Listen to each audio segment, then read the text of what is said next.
All right, line V1, we're going to start into all of our motor control. We're going to start doing motor control by taking a look at what we refer to as piloting type of devices. And what we're going to go through inside of this learning task over here is going to be a whole pile of two-wire types of devices. So we're going to call these things pilot devices. They're going to go and be two-wire, which means that they're going to go and have two operational states off of these, meaning that they're either going to be on or off, open or closed. So it's just going to be two states because that's all that we can really sense off of these two wire. We're not looking at taking in values of resistance and things like that. Most of these are just going to be open or closed types of contacts.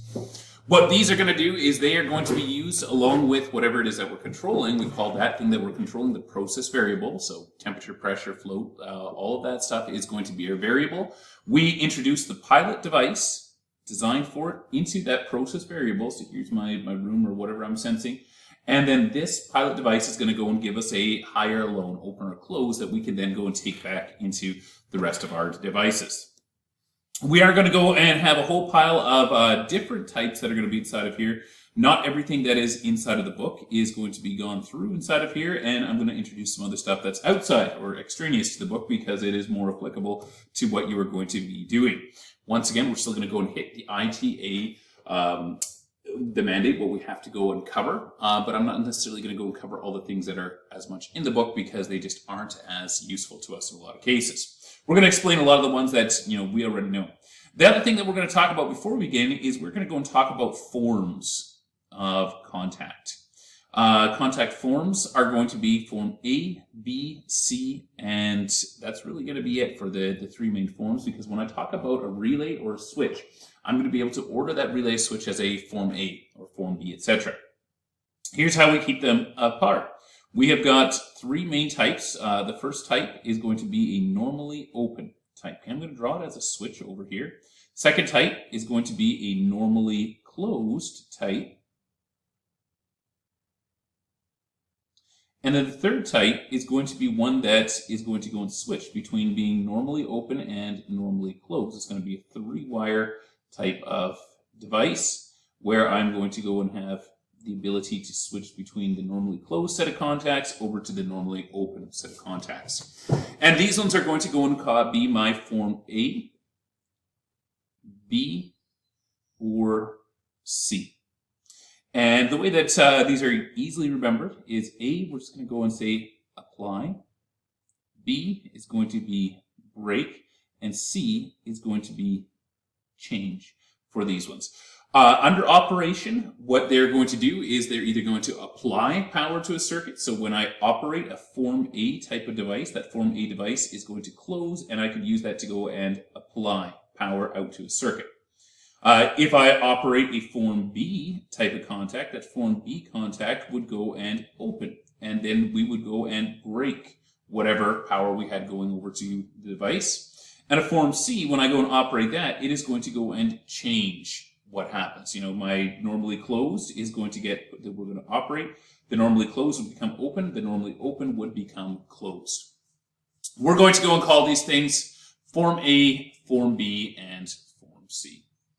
Okay, let's take a look at our very first one. The first one that we're going to talk about is going to be a pressure switch.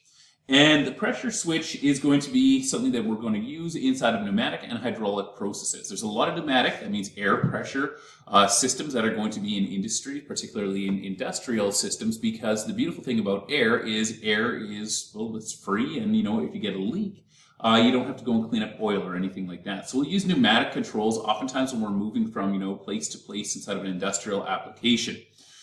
We do have to have pressure switches on them. We also use a lot of compressed air, to operate power tools and things like that. Same, idea. We can just vent it out of the system at the tool as we're operating. We have nothing to go and clean up.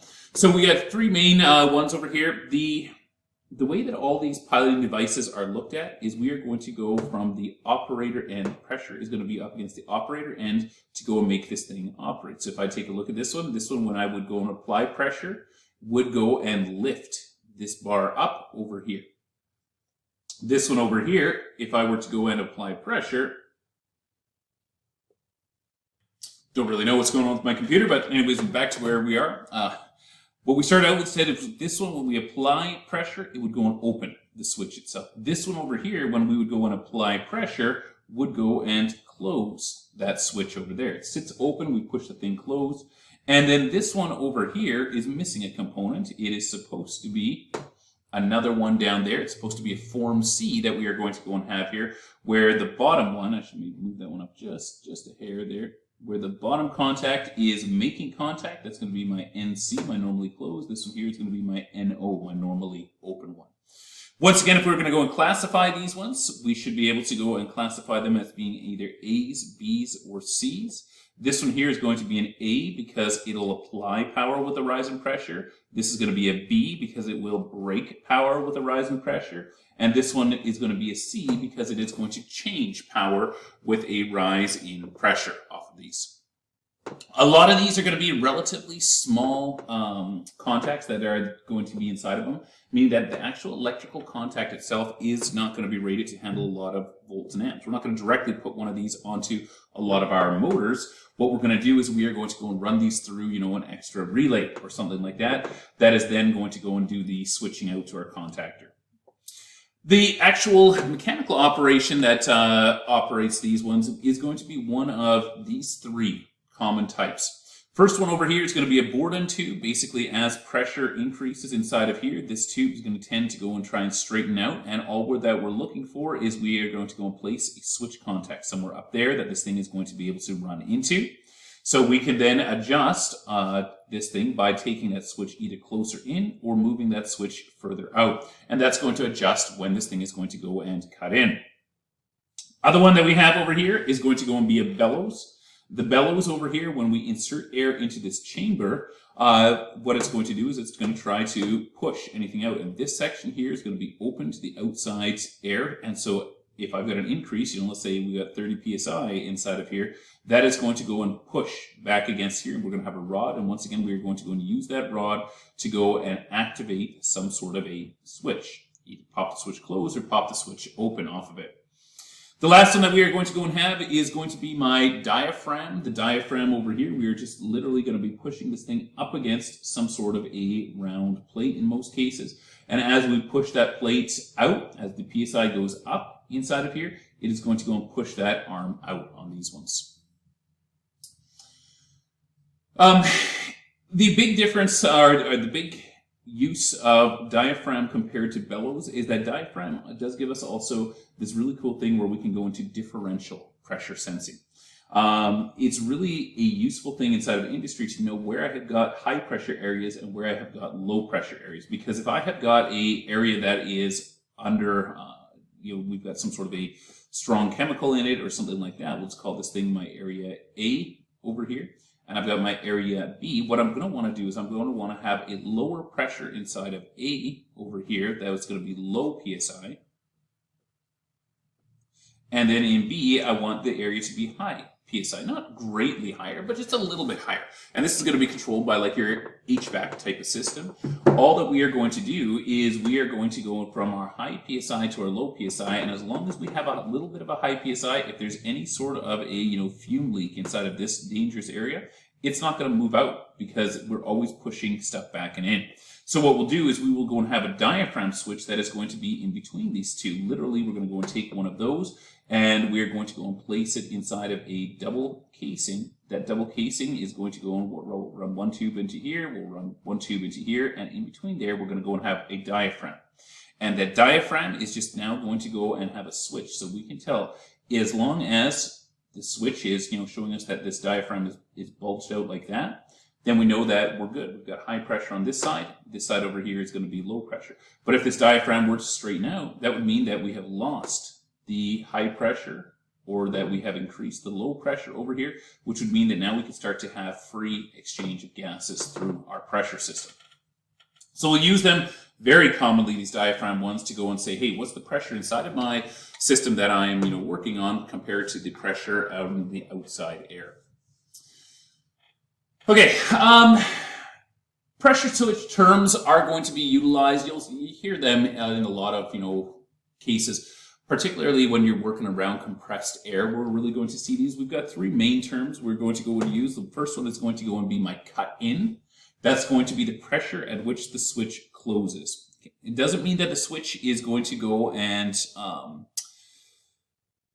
change contacts. It doesn't mean that anything like that. What it is we can have a switch that is either going to go and cut in at a high pressure, or it is going to go and cut in at a low pressure. Meaning that my designer is going to design that thing either as a normally open would go and, when I go back to this one here, a normally open would go and cut in at a high pressure. So cut in high. A normally closed would cut in at a low pressure. Cut in low, right? The pressure drops, this thing is able to go and close. We would go and have a cut in. So the cut in is just going to be a discrete value. It does not mean high, it does not mean low. Cut out refers to when the switch is going to go and open. So this one over here would cut out low. This one over here would cut out high.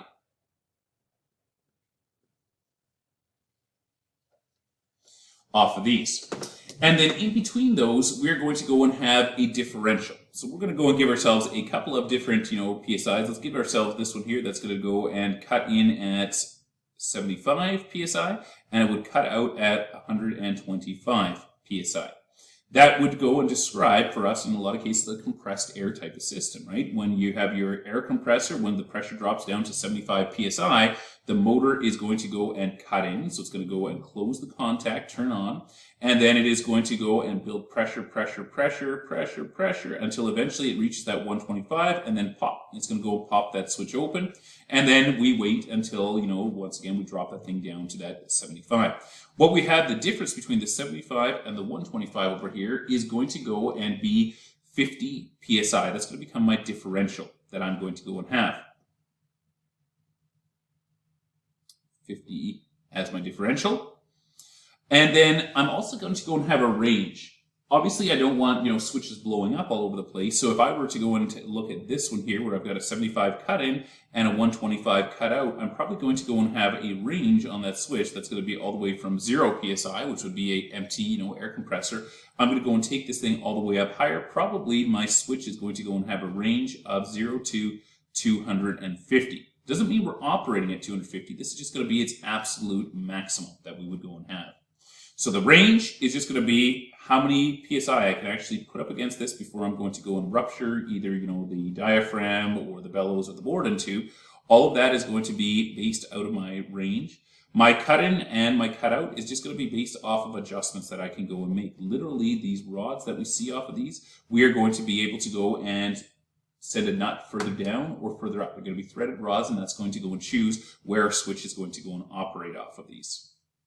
They're cool. They're very, very useful. But yeah, cut in and cut out. Cut in just means turning that thing on. Cut out means turning that thing off.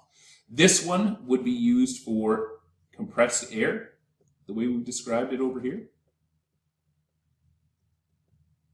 This one over here, we would want this thing to cut in at high, and we would want it to cut out at low. This one we would use for vacuum. If we had some sort of a system that had to operate under vacuum, as soon as the pressure inside of that area starts to get high, we're like, oh, no, we're losing our vacuum. Then we would go and turn that thing on and, pull vacuum back again. All right, let's move on to our next one. The next one that we're going to talk about is going to be the float switch. The first one that they show you over here is a float switch that is off of a bar. Now, these ones are not very common anymore. These bar activated ones where we have to go and move this bar up from, top to bottom. They're still around. You can still get them, but you have to go and, do this little bit of adjustment inside of here. If you take a look at the bar itself, the bars, they tend to go and bend. If they're too long, you start getting, a little bit of feedback in the actual bar itself where it's bending. And so just relying on this bar to go and bend or push all the way up to the high water level over here, where it's going to go and close the switch, is not something that you necessarily want to go and do. We have got two more common types of float switches that are not listed inside of the binder, but I'm going to go over them here. The first one is going to go and be a magnetic float switch. A magnetic float switch is going to be a tube that is going to be placed inside of whatever we've got. It's usually going to go and have a 1/2-inch NPT thread that's going to be on the top, so we can just thread this thing down and into some sort of a thermal well or other control sequence. And then what we're going to have inside of there is we're going to go and have a magnetic reed switch. And in some cases, we're going to have multiple magnetic reed switches. And all that a magnetic reed switch is it's two super thin slivers of metal, ferromagnetic material, that are bent to be placed apart, and then they're placed inside of a little glass envelope, and then we seal them inside of that glass envelope to take out all the moisture and things like that. What they are going to do is, by default, they're going to go and sit, according to their springiness, bent out like that. But if I were to go and place a magnet near any type of switch, and we're just going to go with a good old horseshoe magnet over here, north and south like that, what happens is that because they are going to be a lower reluctance path, my lines of magnetic flux are going to go and travel through here, and they're going to travel through the metal, and they're going to go and pull that contact there in, because those lines of flux want to form complete loops, and it's easier for them to go and run through that ferromagnetic material than anything. The tube of these is going to be stainless or plastic, because we don't want to go and run our magnetic fields to that. We want to go and have, go through the actual magnetic reed switch, because that's what's going to go and close that switch. When we remove the magnet, that contact, can't even erase the section that I'm trying to erase over here. That contact itself is going to go and pop back open. So inside of a float switch, what we'll see off of these is these are going to be a collared type of float switch, where literally it's just going to be this donut ring that's going to go around them. It's going to look like this. There's going to be some sort of a stop on the bottom over here. There's going to be some sort of a stop over here. And it's going to be a floating donut ring. We're going to go and take this whole assembly, we just insert it down into the tank like that. And then what we do is we just wait for the water level to go and push this donut, because the donut itself floats. As the donut pushes up, the donut has embedded inside of it, it has got a magnet somewhere inside of there that's going to be a north and a south. And so when this collar gets moved up over top of the reed switch, it is going to go and close that reed switch, which would then go and initiate current flow to the outside. Now these are going to have leads that are going to come up and out of the top over here. So we're going to go and have a set of leads that are going to be coming off the top of this that we can switch out to other stuff. They cannot handle a lot of current. Tiny, tiny, tiny amounts of current that we are going to go and handle with these ones. You're going to have to run whatever you have through a relay before it's going to be actually usable off of them. But they're commonly used. They're much more robust and trouble-free than these armed ones. The other one that we are commonly going to use is this thing that is called a float bulb. And a float bulb is literally going to be just kind of a ball on a string. And the beautiful thing about this ball on a string is it gives us a really great differential. Inside of the actual float bulb itself, let me see if I can draw a decent one over here. I think so. We're going to go and have, start with the chamber. We're going to go and have a chamber inside of here. And the chamber is usually going to have one or two little detents inside of it. In some cases, it might actually even have a small magnet on the end inside of here. We're going to have a little chamber like this, and then underneath that chamber, we're going to go and have a micro switch. If you're familiar with micro switches at all, they're going to be these little tiny switches. They look something similar to this. They usually have got a set of contacts that come out on the end over here, and then right over here, there's this little tab. And all that we need to do to operate one of these is we need to go and apply pressure. Once we apply pressure onto this, it's going to go and push in that little tab, which is going to go and operate our set of switches. All of this is going to be placed inside of a unit. And then it's going to get sealed. So we're going to go and take the actual unit itself. We're going to go and seal it like this, and then we're just going to go and take the two leads out of the unit inside of here. And the very last thing that we're going to do is we are going to go and put in there a very large ball bearing. Okay, give me a sec here. Let's see if I can just grab all of this stuff here and group it.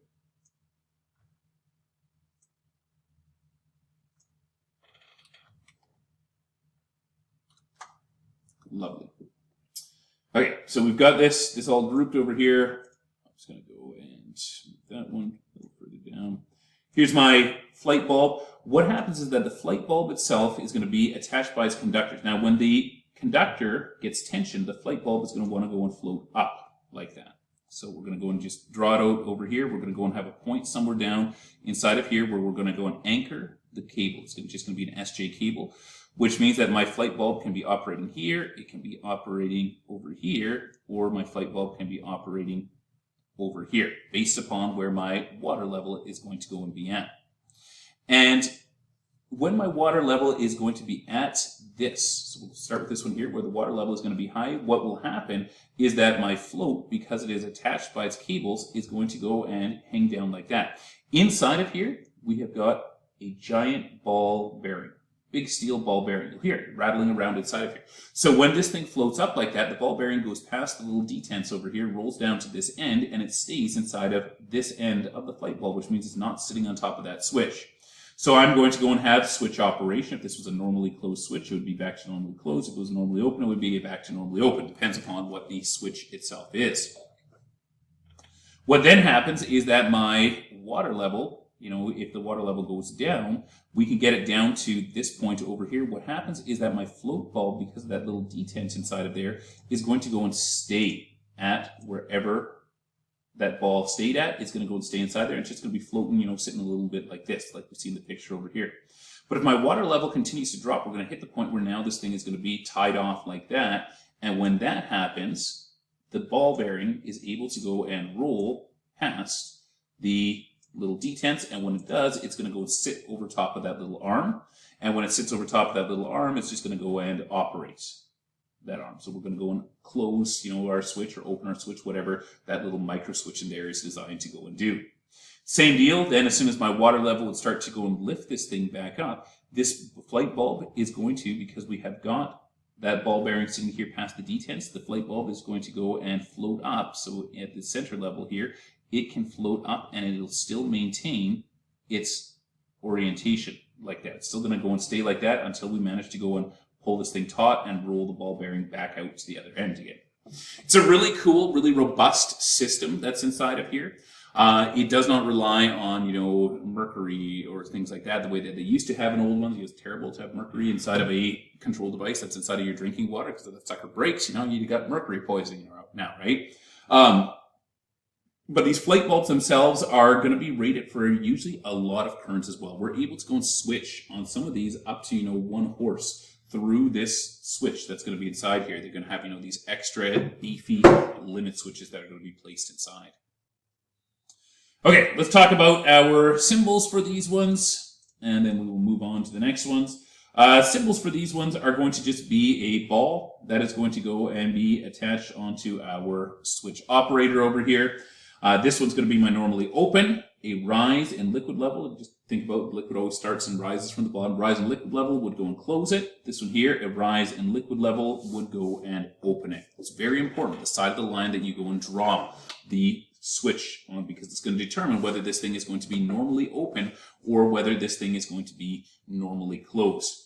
There is also this whole concept of NOHC and NCHO, which, if you're not familiar with, stands for normally open held closed and normally closed held open. Let's just grab all of those there at once. And where that happens is oftentimes we're going to go and see that where we're going to go and have 2 floats. Okay, so I've got one float that's going to be down here, and let's say that this float is attached and it's floating up like that. It might be a normally open float, but because it's stuck inside of the water over here, it is going to be held closed. So it's going to have a symbol that is going to be drawn as a normally open, which is a bar underneath, but it is going to be a normally open held closed. It's normally open operator on the bottom, but it is held closed by the fact that the water that is inside of here is pulling that thing up at this point. Very common for us to go and use normally open control devices as a stop for a pump, right? You're not supposed to run a pump dry. So we're going to go and have normally open ones, because anytime that we have got water inside of the pit, it's going to be closed. It's going to act as if it were a closed, and anytime that we pump all the water down out of the pit, then this thing would go and open up. And then when it opens up, that's when we want to go and stop the motor, etc. Okay, that's float switches there. Like I said before, these ones here, where it's just going to be a solid bar connected to an operator like that, less commonly used. The flight bulbs are great, because the flight bulbs, you can adjust the differential, by the way, by just adjusting the amount of length that you're going to go and have. Let's say you got a relatively deep pit. What you can do is you can go and attach a flight bulb right over here, and you can give this thing 4 feet of cable. which would mean that now it is going to go and adjust over top of 8 feet.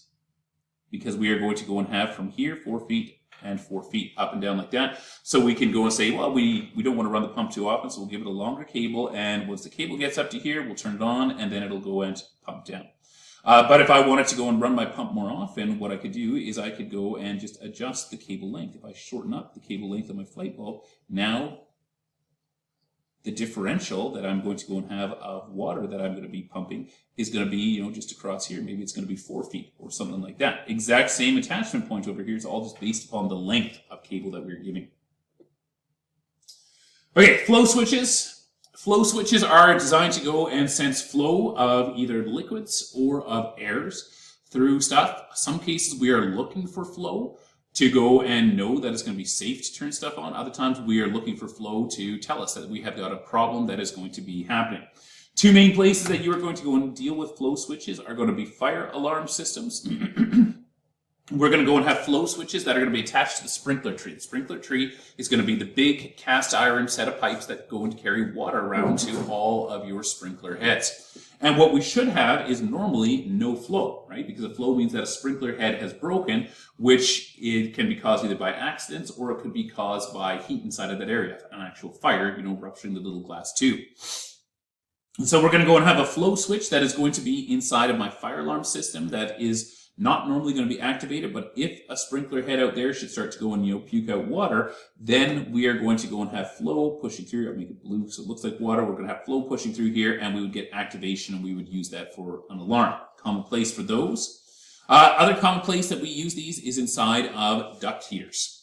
Inside of a lot of our large HVAC systems, we're going to go and have ducts that are going to get distributed all the way from, a central unit that's going to be mounted on roofs usually, all the way over to the furthest out, rooms inside of a building. And in a lot of cases, the air temperature by the time it gets to the furthest rooms is going to be just way too cold. So we can actually go and place these kind of radiators inside of here that are going to go and be electric heaters. And those electric heaters are designed to turn on anytime that we're pushing air through there. We don't want to run them normally because they're designed to be cooled by the air so they don't overheat. They get really hot really quickly. And we also wouldn't want to be running them if there's no air being pushed through because it doesn't make any sense. But we'll have to have a flow switch that is going to be inside of here as well that is going to be able to pick up whenever we have got air flowing through there so that we can go and turn on that duct heater inside of there. As far as what they look like physically, if it's going to be on process piping, it's going to be something like this. This is going to be, once again, a 1/2-inch NPT in most cases, sometimes 3/4 if you're going larger, but it's going to be a standardized national pipe thread that we are going to go and put in. They are going to go and have an arrow showing us the direction of flow that we're trying to go and sense, because they are going to be, in most cases, something that is going to be sensitive to that. It can't operate in both directions. Symbols for these ones over here just look like a small upside down flag that has been attached to our switch. Okay, temperature switches or thermostats. We're going to take a look at this old school thermostat over here. Then we are going to go and look at a new thermostat. First thing that we're going to say before we start even going into the thermostats is that they're going to be operating off of that bimetallic strip. We have covered bimetallic strips numerous times inside of our apprenticeship system, but we will just do it one more time. Two types of different metal that are going to be bonded together with a super strong epoxy in between, or sometimes a fusion welding process. These two types of metal are going to go and have different coefficients of expansion. One of these is going to expand a lot, lots of expansion under heat. One of them is going to go and expand very little expansion out of heat. And so when I go and put them together inside of the factory, what happens is that they're going to go and form a certain shape just based upon what the ambient air temperature itself is and how I'm manufacturing. If then I introduce a lot of heat to that bimetallic strip, both of these are going to expand, but this one over here is going to be expanding faster and further. And so as a result, it is going to go and become larger, and it's got no place to go because it is tied to this one over here, the one that's expanding very little. And as a result, it is going to go and bend the whole strip over. If it was anchored at one end, what we would see happening is that the strip is going to go and bend over a fair bit just due to that heat. And it's really, if you take a look at it, it's the same thing as if you ever ran track and field in high school or anything like that. You know that the inside track is shorter than the outside track. The outside track is longer in this case because it has lots of expansion. It's expanded a lot due to heat. Now the thermostat that we see over here, if you see one of these thermostats, you don't just go throw that thing into the garbage. You be very careful with it because it has got this thing inside of here that we need to know about, which is called a mercury switch. And what a mercury switch is it is a blob of liquid mercury sealed inside of a tube that is going to go and have a set of contacts that are going to be buried into it. Those set of contacts are going to go, and we're going to have one set of contact that is going to be over here, maybe another one that's going to be over here, partially embedded into this thing. And as soon as this mercury switch would go and twist or tilt, what will happen is this blob of mercury is going to run down from one end over to the other end. If it sits in this end over here, it shorts out those two contacts because the mercury is a liquid type of metal. It's going to allow us to just have a switch that can go and operate, just off of a tilt. It used to be our very old school style tilt switches. These days we don't use them just because of the incredible cost of dealing with mercury, recycling it, buying it, paying the extra eco fees and things like that. This one that they're showing over here has got a coiled bimetallic strip.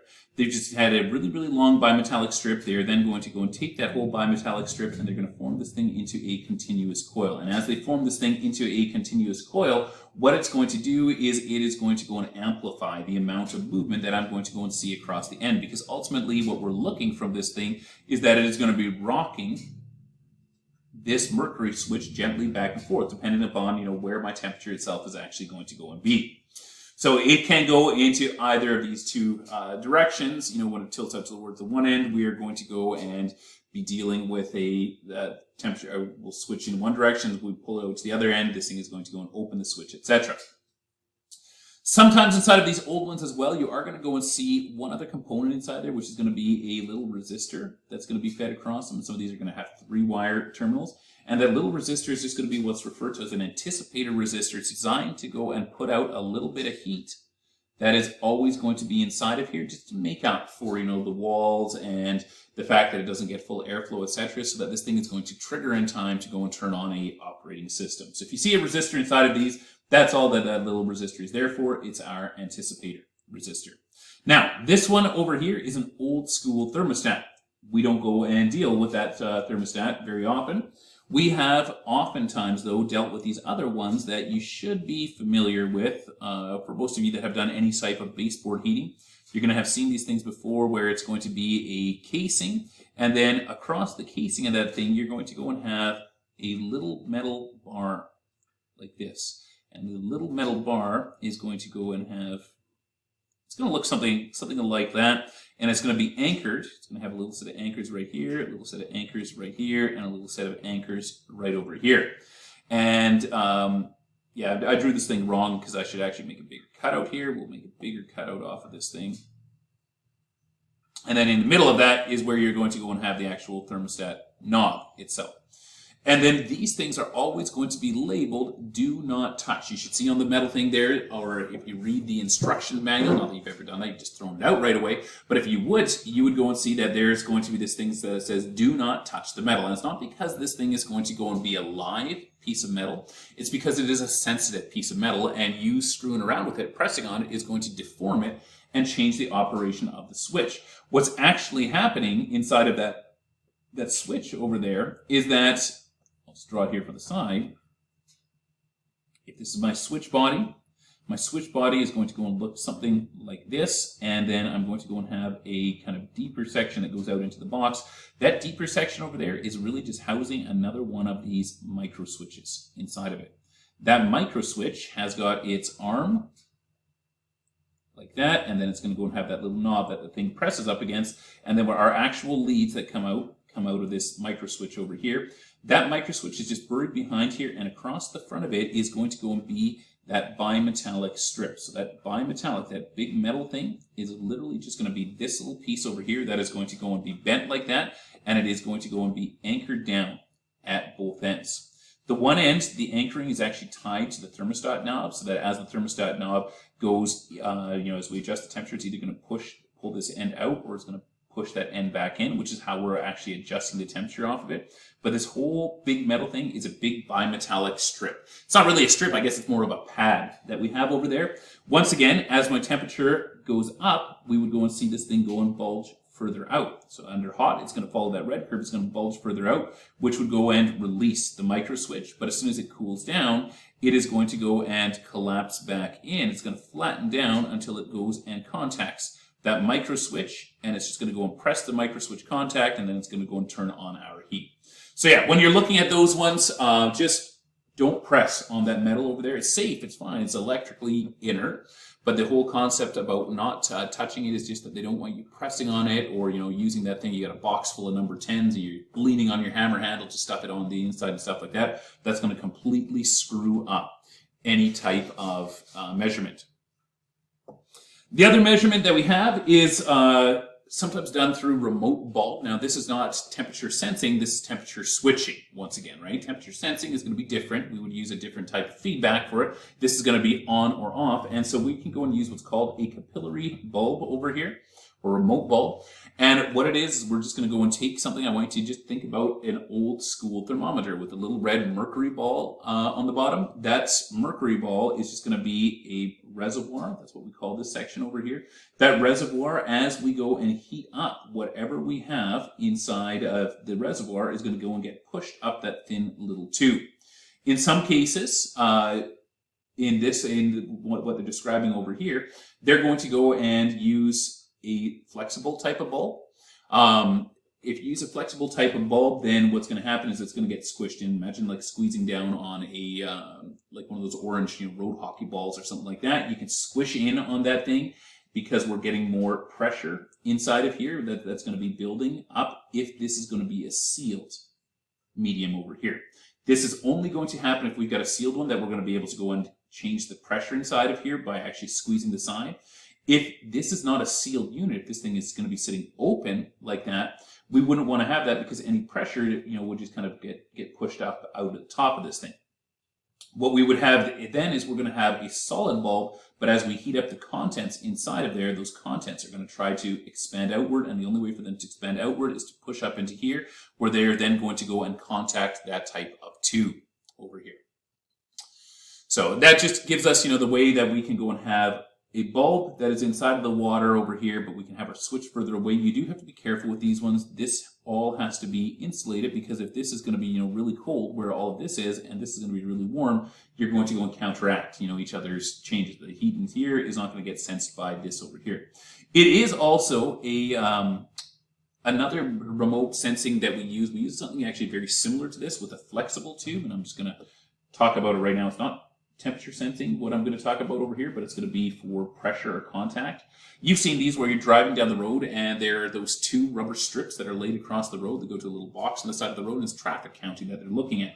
And all it is it's going to be a flexible tube that we are going to go and have. It's like a garden hose, a rugged garden hose, and every time that a vehicle goes over top of this, it squishes the tube, which pressurizes this, which hits a little switch on the inside. And the reason they use two tubes going across the road is because then they can time it. If I see this one close and then this one close, I know that something drove through in that direction. Whereas if I see this one close and then this one close, then I know that something drove through from that. So I can tell, the direction, not just the number of vehicles that crossed it, but also which direction they were traveling. So you can count, rush hour traffic going out, rush hour traffic coming back in.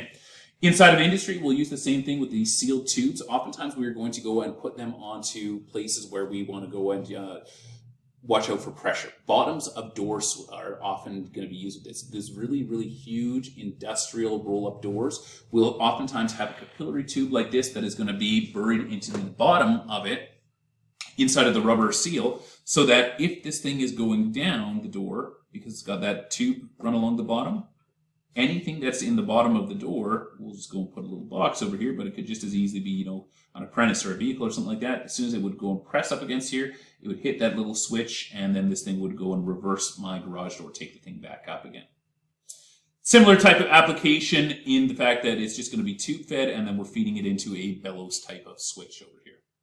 But now, going back to my temperature switches, or thermostats, as we often call them, are going to go and have this for a symbol. Once again, normally open, normally close, and the pressure, or not the pressure, but the operation is always seen as going up. This one over here, as the temperature rises, it would go and close, and as the temperature falls, it would go and open. I would use something like this to go and control a fan, right? Temperature rises, it would close, turn on the fan. Temperature falls, it would turn off the fan. This one over here, I would go and use to control a heater. As the temperature rises, it would go and turn the heater off. As the temperature falls, it would close and turn the heater back on.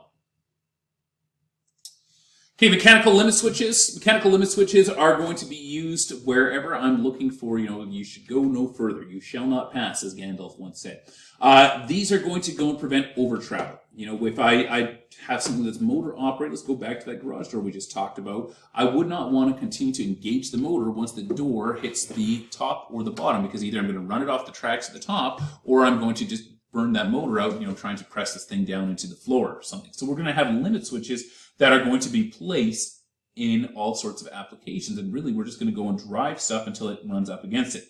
These ones here are very common limit switches, relatively small. It's not a lot bigger than what you're actually seeing here inside of your book. In a lot of cases, they've got different types of arms that can be on here. We can either have arms that are going to be like this with a swing arm, or we have other ones that are going to go and be just like a little rubber bellows with a little metal knob out of the top, so we can go and drive pressure directly into them, etc. Really depends upon the application that you're going to be using it. The ones where you drive something directly into it, you got to know that whatever you're driving into, it's not going to go and over travel, because otherwise you're going to boom, take out that entire switch. A lot of cases, we like to have these things with this arm, because if for whatever reason my control circuit fails, you guys will figure out just how hard it is to make a good control circuit. But if for whatever reason my control circuit fails and it doesn't stop this thing, at least it's not going to go and take out my limit switch, even if I drive it all the way past, because that arm is able to go and, bend down and out of the way like that without destroying my actual limit switch. So we see a lot of side switching like this, or where we're doing pass-by type of operation, rather than the type of operation where we're running it up against. Because if I'm running it up against and I overrun it, I'm just going to go and shear off the entire thing. Contacts for these, you should know this symbol over here. This symbol is going to be for limit switches, where we've got that little triangle that's going to be placed up against it. This one over here is going to be a normally open, so when I run my thing to this, it is going to be closing, right? Normally opens are going to go and close. This one over here is an NOHC, normally open, held, closed. Same as what we talked about when we were looking at our float bulbs, that this thing has something that is holding it closed, but then it is going to become open when that thing is going to be removed. So this one here, I'm looking for something to go into place. This one here, I'm looking for when something has been removed out of place. This one here is going to be a normally closed, which I'm going to go and once again look for something going into place. When something goes into place, it's going to go and open.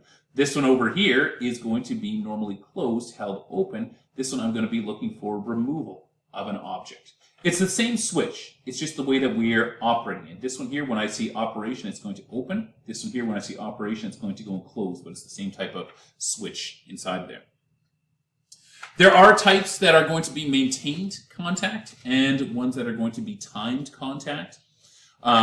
Maintained contact, once you push them into this normally open, then they would stay in that normally open. They could stay as normally open, held, closed, and you'd have to physically find something else that's going to go and reset them. Other ones are just going to be spring activated. As soon as you remove whatever's pressing up against this, that bar would go back to its upright and vertical type of position. Timed ones are going to go and just provide timing inside of it. It's not very common that we are going to go and buy those, though, because our timing, we can do so many other ways. A timed contact limit switch is going to be an expensive beast to go and put in there. Whereas it's going to be much cheaper for me to just use a regular cheap limit switch out there and then just put my timer in my control circuit. Then I can replace either if they fail, instead of having to replace both simultaneously if there's a failure on it. Last one that we're going to talk about is going to be a proximity switch, or what we refer to just as proc switches usually. And they're going to be used to go and sense when materials get near. And it's two main types of proc switches that we are going to use. The first one is going to be inductive proximity switches that are going to go and sense metals. Anything that I can go and establish current flow inside of there, right? You guys know this formula over here, EG is equal to BLV, right? Flux density, length, and velocity. So anytime that I'm going to go and generate something, I've got a field generator here, which is going to create an oscillator. They're not showing us all the miniature steps in between here, but all that oscillator is doing is it's creating a magnetic field that's pulsing in and out. Boom, boom, boom.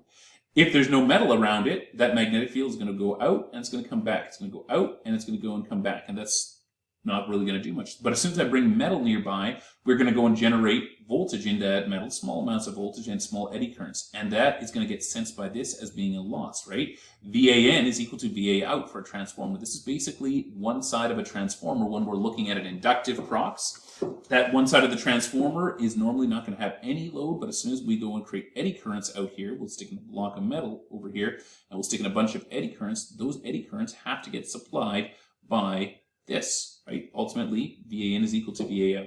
So all of those eddy currents, we're all of a sudden going to see load off of here, and so then this thing is going to go into a triggering stage. So we've got our oscillator over here. That's going to be in detection. Then we're going to have triggering. This is actually what's referred to as a Schmitt trigger. Schmitt triggers have got a hysteresis to them. That's why they've got this curve that they're showing off of this one, because it is a modified hysteresis curve they're showing over here, which means that we're going to go and be able to turn this on at levels, and then so basically my signal, if I were to look at it, my signal can go up to this level. So once it hits this level, it's going to go and turn that thing on. And then my signal can fall away, and it's not going to turn off until it hits the bottom level, which is going to be its turn off level, and then it would go and turn off, etc. So it's going to be kind of this two-stage with a differential in between.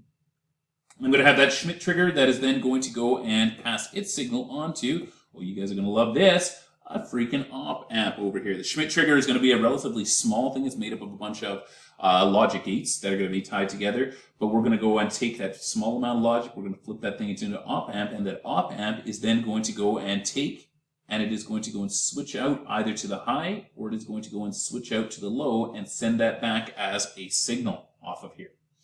Now, in a lot of cases, all of these are going to go and have different leads than what you are used to. It's become this standard thing in North America to go and see leads that are going to be identified with these colors over here. Brown, black,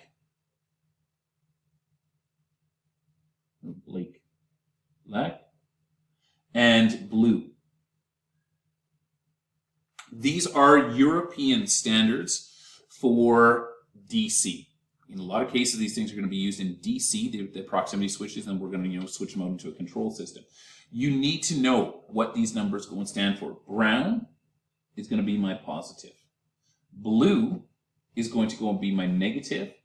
And the black is going to go and be my signal. It's basically going to be whatever I'm switching back out of that op amp over here. So if I were to go and carry these ones into this op amp, once again, here's my high side, here's my low side. I don't have brown, we'll just use a red there, and then here's my output. And inside of there, I'm either going to be, based upon what I'm sensing or not sensing, I'm going to be switching out to the ground. So it's going to go and have a 0 volts that I would have out at that point, or I'm going to go and switch out to the high. It's going to go and have a positive value of volts at that point if it's going to switch out there. Know those colors. I'll test you on them just to make sure. Capacitive switches are going to work different than this one. They are not relying upon the presence of metals inside of there, but they'll go and detect the presence of almost any material, and they're going to do that just through changes in capacitance. You should go and remember this one. Formula C is equal to 8.85 times 10 to the negative 12 times K times A, all over top of distance. This defines a capacitor. That capacitor is going to be defined off of the distance between the plates, the type of material between the plates, and the area of the plates itself. And so what we have inside of a capacitive inductor is basically we're going to go and have two separate plates over here that are going to be separated by whatever they have for dielectric that's in between. As soon as we bring something else near here, normally we have just got air that is going to go from here to here. So all of my dielectric is going to go through the air, all of my electrostatic field. That's where this 8.85 is. It's a constant based upon air inside of these formulas. As soon as I bring some sort of material near, that material is either going to go and be really, really good at carrying electrostatic lines of flux, or it's going to be really, really bad. We'll bring this green material right over here next to this. If this material is really, really good at carrying electrostatic lines of flux, what it's going to do is it is going to go and distort and carry those electrostatic lines of flux, and it changes my overall capacitance. And then I sense that inside of there, if it's really, really bad, it is going to go and cut off a bunch of the lines that we had before, right? We were going to have electrostatic lines like that. Now it is going to go and block them if I've got a material that's not very good at carrying electrostatic lines. And once again, that's going to go and change my capacitance because it's going to be changing my K, my material type inside of here.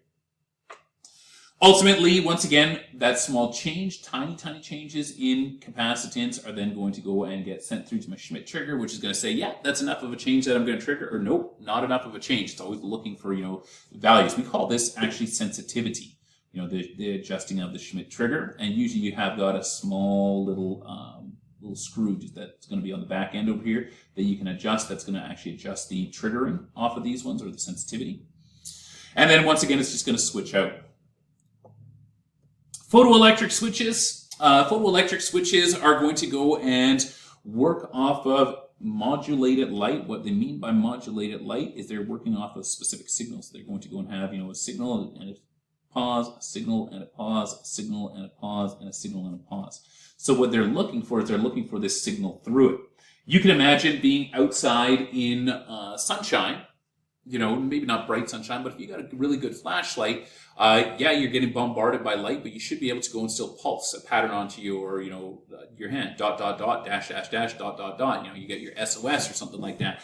You can still see it, even though there is ambient light around there, because what you're looking for is you're looking for these sudden changes, and you're clicking the button, so you know when that light should be going on and when that light should be going back off. And as long as you can see that change, you don't care about the fact that that thing is in broad daylight. You're shining the SOS onto your hand, or you can shine it onto your hand at night, when it's dark around, because what you're looking for is you're looking for that signal, that SOS.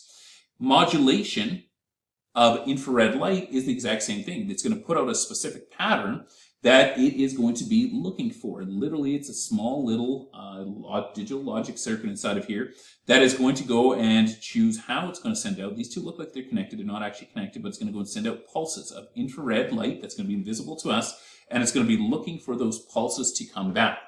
If those pulses come back, that's good. If those pulses don't come back, that's going to be bad. But it doesn't care about any sort of ambient light that's going to be around there. We do use the IR, first of all, because it's not bright. The other reason that we use the IR is because it's a really easy frequency to go and make, right? If I take a look at my spectrum, the actual color spectrum, you should know that your reds are going to go and have a much lower frequency than what I'm going to go and have at the opposite end, where I'm going to be at my blues. It's going to be a higher frequency. Think about it like a jump rope or something like that. If you tied a rope to tied to a doorknob over here, and then you held this end and you wanted to make lots of waves like that, you'd have to move your hand up and down a lot. It takes a lot of energy. Whereas if you had the same rope, you tied it to a doorknob and you just gave it, wanted to have a nice long slow wave on there, it doesn't take a lot of energy. It's a lot easier for us to go and create those low frequency waves than it is for us to go and create these super excited high frequency waves. So we're going to create low frequency waves in most cases that are going to be infrared. It's moving towards actually the heating, and that's where we start feeling heat and stuff like that. These photo switches can go and operate a bunch of different ways. We can go and split apart the light receiver and the light transmitter. At that point, we would go and refer to this as being a through beam. It's nice because they provide no contact, but something gets in the way, and we would see that my transmitter can't get through to the receiver. We can go with the retroreflective, where we're going to have transmitter and receiver inside of the same one, and we're going to be sending that light pattern, and it's going to be looking for it to bounce off of something like a mirror type of idea. That's commonly used, or we can go and use the proximity or the diffuse that we are going to go and have.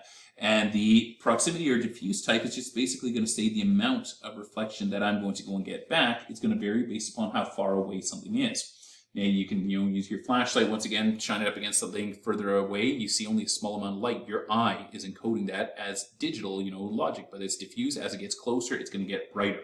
So these ones over here would then just be looking at, where is this thing and how bright is the signal coming back in? Is it going to be a low signal like that, or is it going to be a high signal like that I'm seeing coming back in? And the Schmidt trigger section inside of there is just going to be looking for these ones. This one here, it's far enough away that it's not going to trigger. This one here, as my object gets closer, I get more reflected light back in, it goes and triggers. Okay, that is a long set of information there, but that is my information that we have for my piloting types of devices. We're going to go and use these piloting devices now to go and establish our motor controls. In fourth year, you're going to want to come back and go through this same learning task again to take a look at your different types, because you're going to have to deal with other types of sense systems. Fourth year, we're going to deal with fire alarm that uses a lot of different types of switches and sensors inside of it. We're going to deal with programmable logic controllers, and we're going to go and deal with our, well, actually no, I think we're moving HVAC now to second year. So forget that. We're not going to deal with the HVAC anymore inside of fourth year, but a bunch of other systems are going to use these piloting devices, so you're going to need to be familiar with them.